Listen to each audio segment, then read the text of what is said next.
Hello students, this is your flipped grammar lesson for Storytown Lesson 24. Our topic this week is perfect tenses. So, for this lesson, you will need a pen or a pencil and your Whisk worksheet. On your Whisk worksheet next to Unit of Study, please write the title of our video, Perfect Tenses.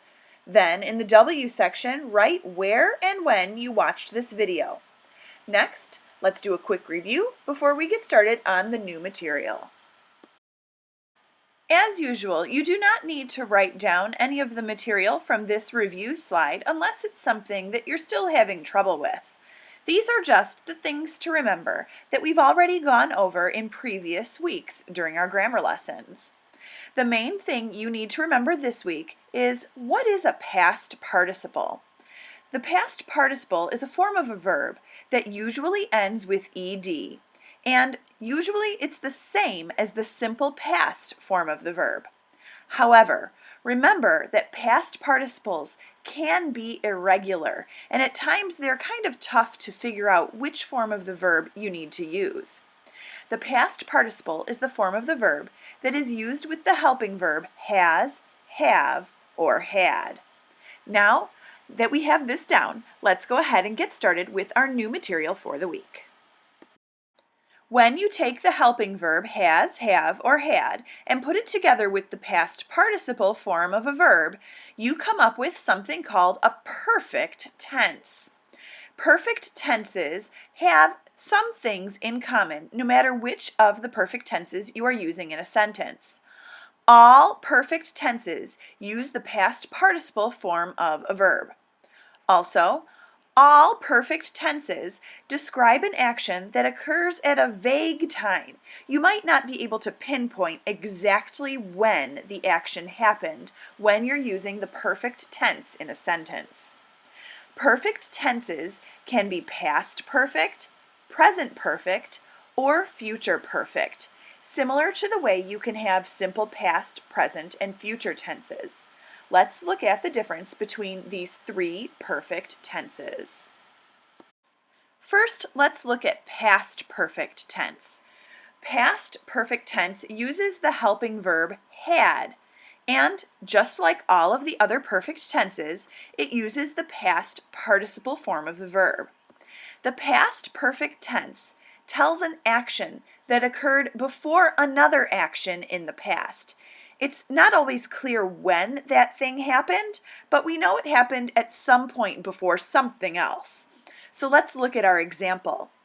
Da coach had won the Super Bowl as a player before coaching da Bears. Had won is our verb in the sentence, and it's in the past perfect tense. We have our helping verb had, and the past participle, which in this case is irregular, won, the past participle of to win.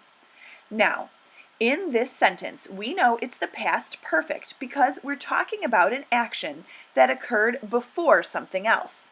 In this case, winning occurred before the coach was coaching. So that's how we know it's past perfect. Here's another example of past perfect tense. In this sentence, the players were excited because Harry Shipp had scored a hat trick for the Fire.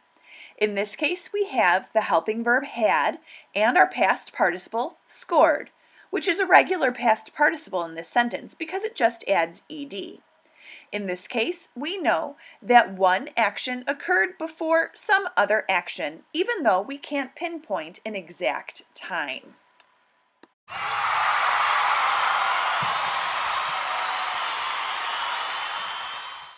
Here's our next kind of perfect tense, the present perfect tense.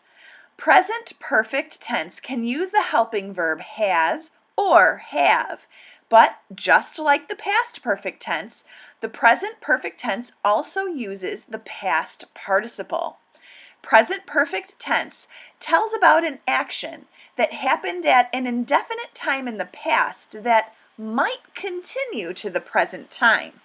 This one is a really vague tense where you have a very difficult time pinpointing exactly when something happened or if it's even stopped happening yet.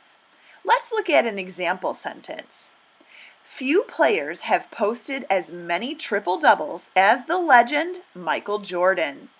In this sentence, the present perfect tense is highlighted in yellow. Have posted. We've got our helping verb have and the past participle posted, which is a regular past participle ending in ed. In this case, we know it's present perfect tense because although it probably happened in the past, the record that they're talking about is still kind of continuing to the present, and they might be referring to modern day players when they're talking about Michael Jordan and his record and what he accomplished. Little tricky, I know. Let's look at another example. Here it is. Baseball has been called the perfect game. In this sentence, we have the phrase has been called, which is acting as the verb. We have our helping verb, has, which shows that it's present tense, and our past participle, called, which shows it's the perfect tense. Been is in there because we're using passive instead of active voice. Has been called is a present perfect verb because it's showing an action that could have happened at some point in the past, but is continuing into the present day.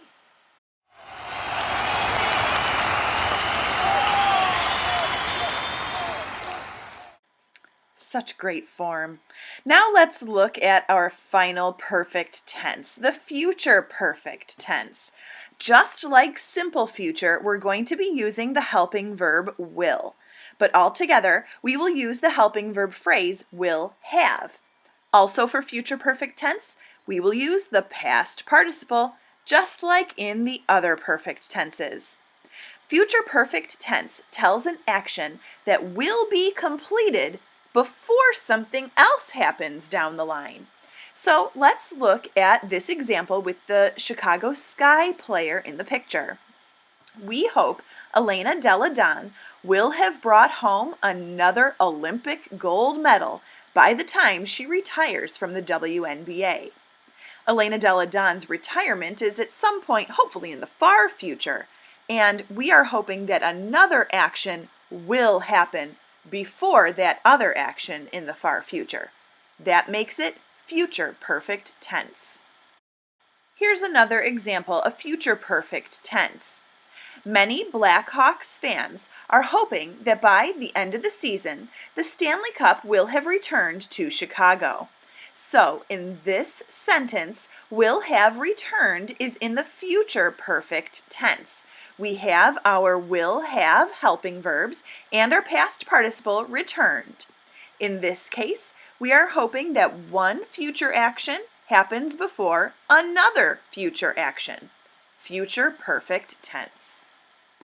That's it for this week. Don't forget to finish your WISC worksheet by filling in the S section, and in that section, write a 5-sentence summary of what you have learned from the video. Then in the Q section, write a question you might have about something you did not understand in the video. As always, if you have no questions, then create a test question for your classmates.